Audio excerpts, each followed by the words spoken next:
Welcome back everyone to Update X, where I tell you what's been going on in the crazy world of video games over the past week. Uploaded every Monday morning on YouTube and podcast platforms like Apple Podcasts and Spotify. I'm your host, Brandon Reshitar, at The Only Resh on Twitter and basically everywhere else. Today's update 6.1 for June 1st, 2020, which includes a PlayStation 5 event happening this week, Sony focusing solely on next-gen for upcoming games, the Xbox Series X being the most compatible console ever, and much more. Let's get into it. We're going to start with the PS5 event coming on June 4th. So I first saw this on Twitter on Friday and instantly was super hype about it. I'm pulling the info from President and CEO of Sony Interactive Entertainment, Jim Ryan, via PlayStation blog. The event will show games that we will be playing on the PlayStation 5. I don't think we're going to see the console yet, unfortunately, and I'll get to why in a minute at the end of the article.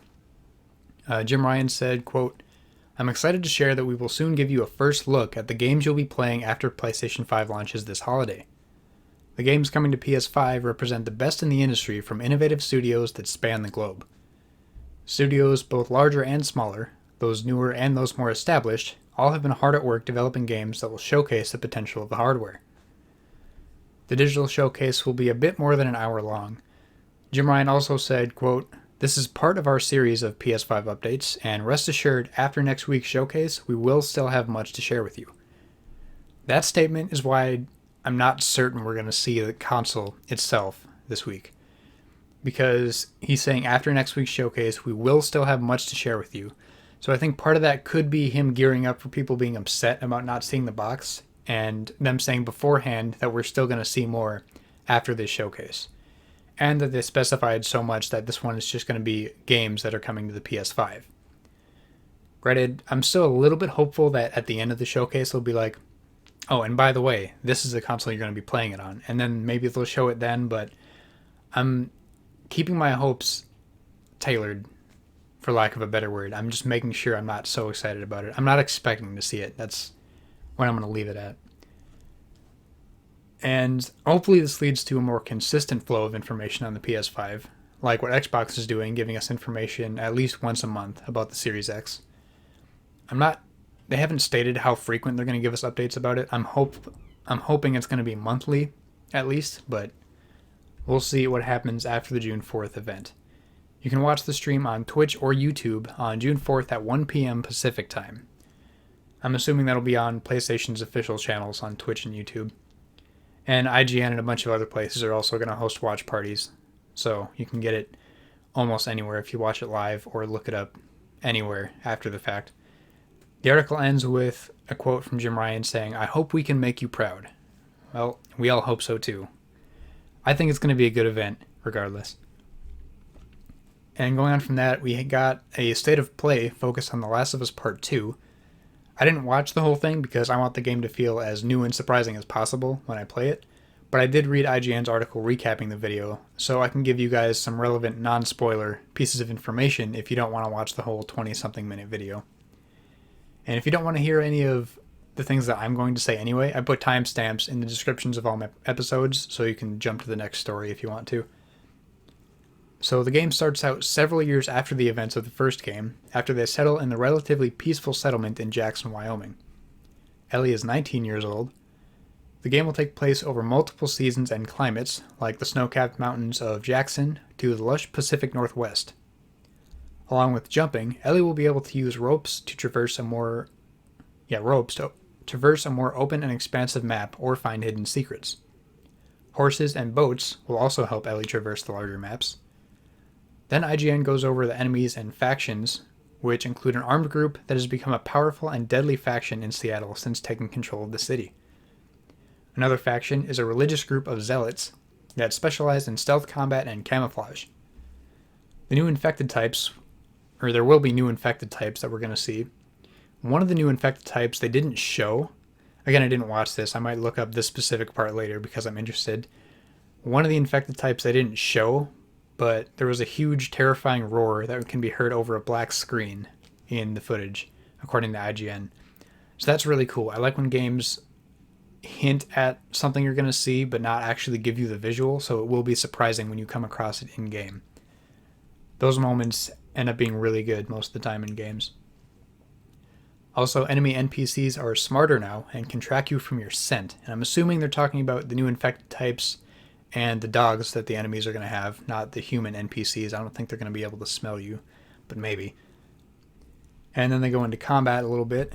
Ellie is agile and can dodge and counter enemies during fights. And because of the large map size, Ellie can use the environment to her advantage or avoid combat instances altogether. So there will be more options here where you can completely avoid combat and just go around enemies, I'm assuming, from this. And allies will sometimes aid Ellie during combat and other parts of the game. There will be a skill upgrade and weapon system that lets players create unique fighting styles that can cater to their preferences. Players can scavenge for parts to customize weapons. Ellie can add a silencer to her pistol for stealth kills, but can also take enemy NPCs hostage if she needs cover or protection. Like in the first game, Ellie can use various explosives and traps during combat. I'm glad they kept that because that was a really interesting addition to combat.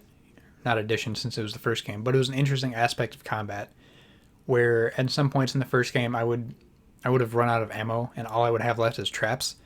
So I would have to peek an enemy so they'd come at me and then go around the corner, place a trap, and keep running so that I'd run into them. So that's another thing I'm happy about for the sequel.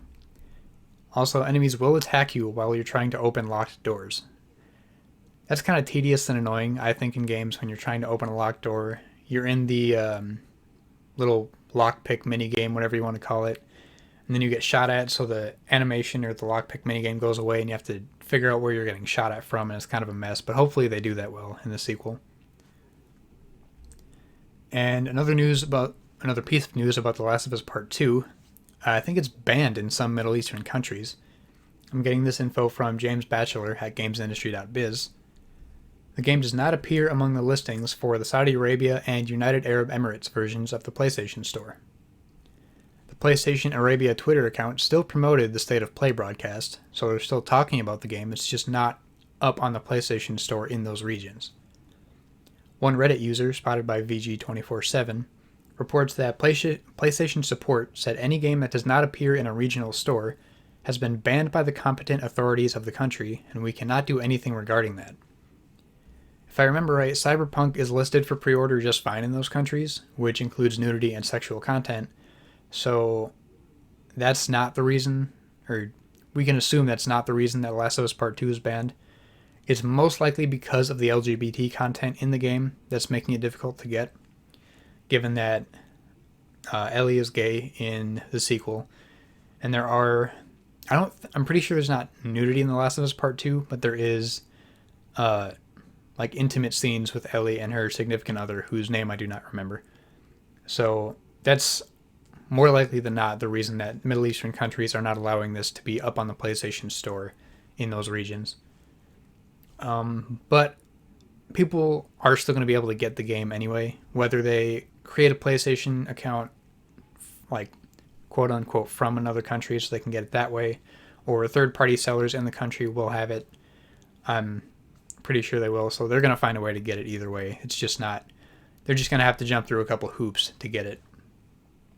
And the last bit of news I have for The Last of Us Part 2 is that the review codes are out, meaning a good amount of people in the gaming industry are playing the game since early last week. I know Greg Miller from Kinda Funny got one, creative director from God of War 2018, Cory Barlog, got one. Cory Barlog put out on Twitter, "I am forever changed," with a heart emoji. And the embargo is not up, so they can't talk specifically about the game, but it's a very safe assumption that he was referencing The Last of Us Part 2 when he said, "I am forever changed." So I'm very excited to play the game. I'm going to try not to see too many reviews about it because, again, I just want to experience it as new and surprising as possible. But the embargo is up June 12th, which means we're going to see reviews on the game online a full week ahead of the game's official release. So June 12th, you'll see reviews for the game. And going on from that story, we've got Marvel's Avengers game getting a gameplay stream this month.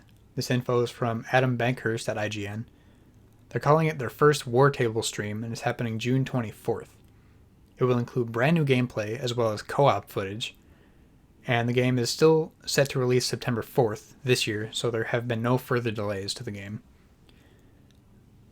Some people have been very Some people were disappointed with the gameplay that was shown and the cinematic trailers that were shown, but it's not associated with the MCU, like the movies that have come out from Marvel. So Captain America in the game doesn't look like Chris Evans. Iron Man in the game doesn't look like Robert Downey Jr. necessarily.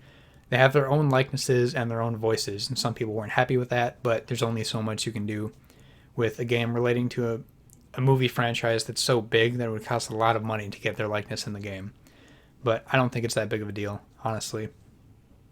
The gameplay footage we've seen before this has looked good. We haven't seen a lot, but I am excited to see new gameplay, and I'm hoping it's not as linear as it seems right now, because everybody wants to go around and free roam at their own will as a superhero, because everybody wants to do that in a superhero game. But we'll see what the new gameplay looks like on June 24th.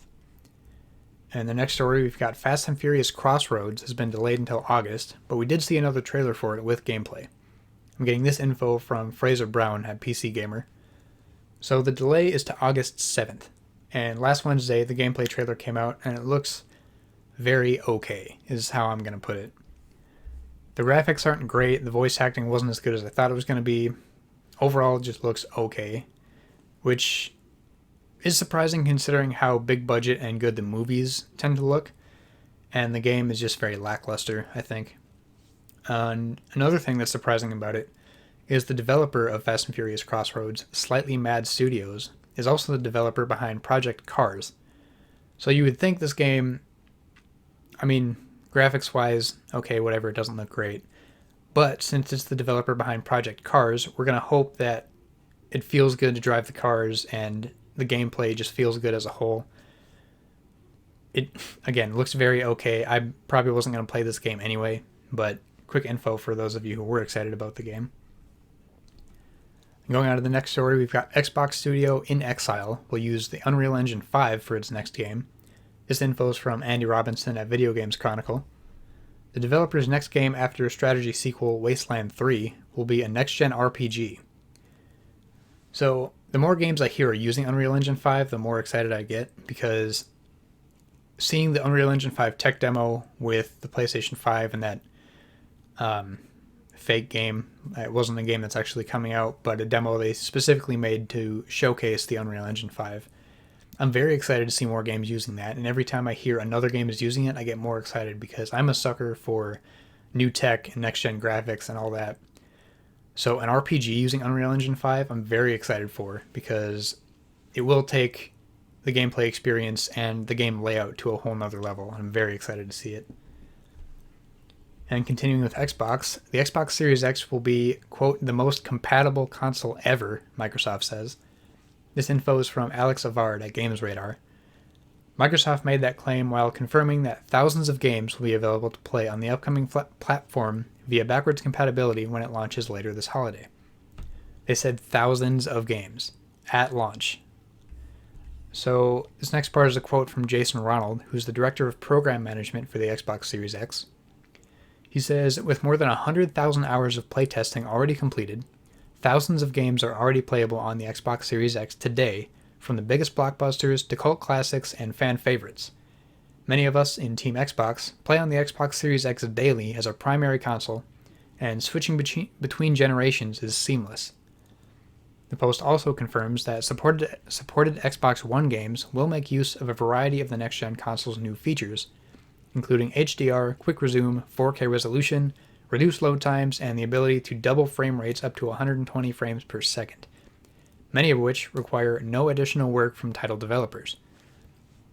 So, looking to the future, Xbox obviously has been very focused on backwards compatibility for the next generation, and no additional work from title developers is another really good step, so developers don't have to go back to their previous games and make them work with next gen.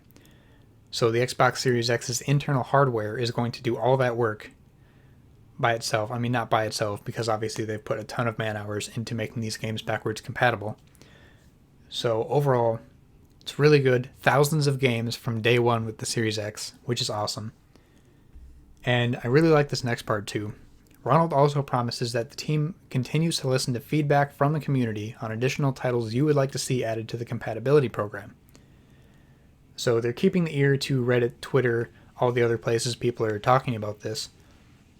And they're hearing people who are bringing up more games that they want to see added. I don't know how many they're adding and how quickly they're taking suggestions from the community. I wouldn't assume it's that fast because obviously there's millions of people who are playing Xbox and wanting older games being brought to the newer consoles. Personally, I want Dungeons & Dragons Heroes to be added, but that's just me because that's a game I played a lot as a kid. But I also have an Xbox 360 specifically to play that game. Basically only to play that game because I like that game so much. Once in a while I'll jump into it and play the whole campaign again. And on a similar note, but talking about next gen specifically, Sony says it's making games that will only be playable on PS5, not PS4. So this info is from Nicole Carpenter at Polygon. On the Xbox side of things, Xbox Game Studios lead Matt Booty said that all first-party games following the Xbox Series X launch will be also playable on Xbox One for the first year or two. The problem for some players, me included actually in this one, could be that the games on the Xbox Series X may not take full advantage of next-gen capabilities, as they'll have to run on the Xbox One also. That's why Sony CEO Jim Ryan is being firm in saying it won't do the same as Microsoft. So that's something I've thought about since the Xbox Series X has talked about how backwards compatibility is going to work and how they're not going to have first-party exclusives for the first year or two. That was one of the first things that came to my mind was that means it's going to take a little bit longer for us to see games take full advantage of next-gen hardware on the Xbox side. And with Sony saying they're focusing on PS5 and next-gen for their upcoming games, so they're going to be a lot quicker to take full advantage of the next-gen hardware, which I'm excited for, and that's one of the reasons I'm going to get a PS5 before an Xbox Series X. And I'm probably at some point going to make, probably once the PS5 is fully revealed, I will probably make a comparison video on everything Xbox versus PlayStation for the Series X and PlayStation 5, and go further into the reasons that I'm getting a PS5 first, but that's my specific situation. And Jim Ryan also told GamesIndustry.biz, quote, "We have always said that we believe in generations. We believe that when you go to all the trouble of creating a next-gen console, that should include features and benefits that the previous generation does not include. And that, in our view, people should make games that can make the most of those features. We're thinking that it's time to give the PlayStation community something new, something different that can really only be enjoyed on PlayStation 5. So Xbox focused on backwards compatibility and making the previous gen to next gen jump very seamless, and Sony is very focused on going all in on next gen and really focusing on taking advantage of the new hardware as much as possible, as soon as possible. And building on this motivation, Sony has told PS4 developers that starting July 13th, any new titles submitted for certification must also be compatible with the PlayStation 5. So another way to put that is any game in this stage of development who is submitting their game for certification is required to make sure that that game runs on PlayStation 5. So Sony is saying PlayStation 5 is going to be able to play all future games for PlayStation, so developers making games this summer can't just release it for PlayStation 4. It has to also be playable on PlayStation 5. So again, Sony fully focused on next gen. I don't think that would have been much of a problem anyway, but them making this statement saying it's a requirement is interesting, and it works. And as far as the news this week, that's it, and going on to gaming events happening this week. If you listen to last week's episode, I did say I'm going to start doing this every week, where I go over what gaming events are going to happen between the current episode and the next one. So this week there's going to be a ton of events because we're getting towards that original E3 planned time frame. And IGN's Summer of Gaming kicks off June 4th with a pre-show charity stream. Also on June 4th, we're going to get that PS5 Games event, and that's 1 p.m. Pacific time again on Twitch and YouTube on the PlayStation official channels, I'm assuming.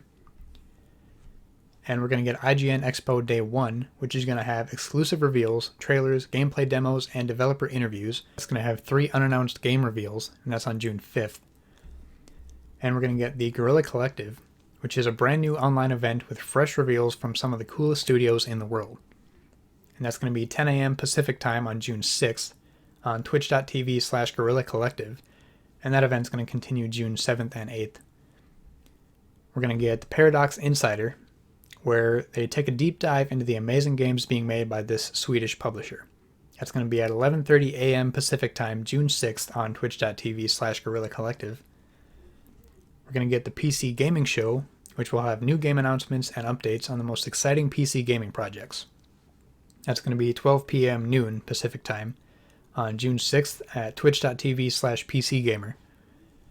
And the Future Game Show, where we're going to see some of the most exciting console, mobile, and streaming games of 2020. That'll be June 6th at 2:30 p.m. Pacific Time at twitch.tv/GamesRadar. And then we're going to get IGN Expo Day 2, which will have exclusive reveals, trailers, gameplay demos, interviews, and hands-on previews. That will have 2 unannounced game reveals. That'll be June 8th. Then we're going to get the Upload VR Showcase, which will have new game announcements and deeper looks at upcoming titles. That'll be June 8th. So for all these events, you can go to IGN.com. They have a very good layout on what events are happening which day, what time, what specifically they're going to talk about, with X amount of game reveals, interviews with X and Y people, additional trailers for X and Y games. IGN did a really good job on that. So go to IGN.com to get their full layout of the schedule. They have almost every event that's going on their website. I'm not going to say everyone because they might have missed one or two, but they have a very good lineup for this summer. And going on to gaming deals, remember, a lot of deals end the day my episodes go up, so follow Update X Show on Twitter, where I post the deals more often.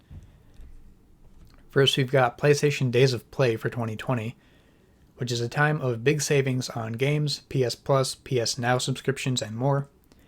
That goes from June 3rd through the 17th at participating retailers across the US and Canada while supplies last. US customers can also shop Days of Play deals directly from the online store at PlayStation.com. Also to celebrate, the PlayStation Gear Store is offering a 20% discount on all full-price merchandise using promo code DaysOfPlay20. Cannot be combined with other discounts. And the PlayStation Plus games for June are Call of Duty World War II and Star Wars Battlefront 2. Awesome lineup this month with free games with PlayStation Plus, especially considering how upset people were last month about Farming Simulator and Cities Skylines. So make up for it a little bit. Granted, I think most people who want to play these games already have them, but this is really cool for people who don't.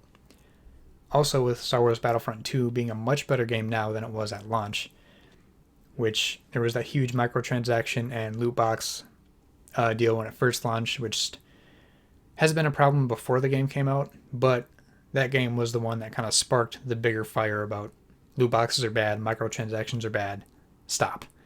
But a much better game now than it was. I would definitely pick that up if you have PlayStation Plus and don't have that game yet. Also, PlayStation's got a double discount sale where non-PS Plus members get 30% off and PS Plus members get 60% off. That's on games like Persona 5, Assassin's Creed Origins, The Forest, and a ton more. That sale ends on June 10th. PlayStation's deal of the week is 40% off Dragon Ball Z Kakarot. That's the base game, Deluxe Edition, and the Ultimate Edition are all 40% off. That deal ends June 4th. And today is the last day for Xbox's Rockin' Action sale, with up to 75% off some great action-adventure games like Borderlands 3, Shadow of Mordor, Dragon Age Inquisition, and many more. Games with gold for June is Shantae and the Pirate's Curse is free for all of June. Coffee Talk is free from June 16th to July 15th. The original Xbox game Destroy All Humans is free June 1st to June 15th, which is an interesting choice given the remaster of the game is coming July 28th. Usually, if a sequel to a game is coming, they'll make the original free, but the original version of the remaster is what's free this time, which some would argue this could hurt the sales of the remaster when people could just play the original for free, but it is what it is. I'm going to pick up the game anyway because I haven't played that essentially since it came out. And lastly, the Xbox 360 game Sign Mora is free from June 16th to June 30th. And for Nintendo, they don't really have any specific deals going on from when I checked, but some random game sales as always. And going on to new releases via Metacritic, last week we got Mortal Kombat 11 Aftermath, released May 26th for PS4, Xbox One, Switch, and PC. Minecraft Dungeons, released May 26th for PS4, Xbox One, Switch, and PC. The Elder Scrolls Online Greymoor, released May 26th for PC. Atomic Crops, released May 28th for PS4, Xbox One, Switch, and PC. Shantae and the Seven Sirens, released May 28th for PS4 and Xbox One, Switch, and PC. Remember, you can get Shantae and the Pirate's Curse for free this month on Xbox for Xbox Gold. I haven't read anything or played either of those games, so I don't know if they directly correlate or if they're just part of the same universe, but another title from the same franchise is free. And for May 29th, there was a ton that came out, so I'm going to go over all their names. I'm not going to say the date for these, because it's all May 29th. We got Bioshock Infinite Complete Edition, released for PS4 and Switch. Bioshock Remastered for PS4 and Switch. Bioshock 2 Remastered for PS4 and Switch. Bioshock The Collection for Switch. So, the way the collections and the remasters worked for releases this week was really weird. So the collection with the remasters is already available on Xbox. You can't buy them separately there. You have to buy them as one bundle. And on PlayStation, you can't get the whole collection. You can only buy them separately. And on Switch, you can buy the collection or buy them separately. You have the option for both there. Very confusing. I don't know why it's done like this, but it is. It's different on literally every platform. And Borderlands The Legendary Collection for PS4, Xbox One, and Switch, which is the pre-sequel 1 and 2 with all DLC. Borderlands Game of the Year Edition for Switch, which is the first game with all DLC. Borderlands The Handsome Collection for Switch, which is the pre-sequel and 2 with all DLC. XCOM 2 Collection for Switch. Xenoblade Chronicles Definitive Edition for Switch. Again, that was all May 29th. And going on to releases this week, Valorant gets its full release tomorrow, June 2nd for PC, and that's going to be free. The Sims 4 Eco Lifestyle releases June 5th for PS4, Xbox One, and PC. Clubhouse Games 51 Worldwide Classics releases June 5th for Switch. And The Outer Worlds comes to Switch June 5th. That's The Outer Worlds, not The Outer Wilds. I still hate that those games came out right next to each other and they have such similar names, but such is games. And going on to what have I been playing, I beat this game called Detention on my Switch, which is an atmospheric horror game set in the 1960s Taiwan under martial law. Really interesting game, suspenseful at times, really heavy story about martial law in Taiwan. I really enjoyed that one. I would check it out if you're into those atmospheric horror games. Again, it's called Detention. And I beat Undertale on Steam, which is the RPG game where you don't have to destroy anyone. I definitely didn't play it that way because I wasn't thinking about it. This game's been talked about for years by many, many people, but I haven't played it until now. There's plenty of replayability in that game with multiple endings and multiple ways you can play it. I probably won't get back into it, but there was funny dialogue in the game. I did enjoy that. I've been playing some Warzone with some of my friends. I haven't played that in a while. I've been playing Rocket League, of course, because I can't stop. I started and beat Deliver Us the Moon on Xbox Game Pass. The story was better than I thought in that game. I wasn't expecting such an interesting story out of it. Bad signposting at times where you're like, where am I supposed to go from here? What am I supposed to do next? But it was only a small handful of times, so I enjoyed it. It's on Xbox Game Pass. If you have that, I would check it out. And last night I started Horizon Zero Dawn again because I never finished it when I first started it. I was going to wait for it to come on PC, but then I'd have to buy it again, and I already have it on PlayStation, so I started that game again. I'm already really into it again, and I only played about 2 hours of it. It's a great game. So this has been your update 6.1 for June 1st, 2020. Thank you so much for watching on YouTube or for listening on podcast platforms like Apple Podcasts and Spotify. If you want to get more frequent gaming news posts from me in between episodes, you can follow the show's page on Twitter at UpdateXShow. You can also give me any feedback or suggestions you have about the show while you're there. Outside of game news, I post gaming clips for fun on TikTok at The Only Rush, if you want to check that out. And also I've been posting little gaming news snippets on TikTok as opposed to only gaming clips like I did when I first made the account. But either way, it's like my video version of Twitter is what I use that for, basically. And my personal Twitter page is also at The Only Rush, where I post non-strictly news-related stuff. As always, thank you so much for choosing Update X for your gaming news. I'll see you next Monday morning. Have a great week.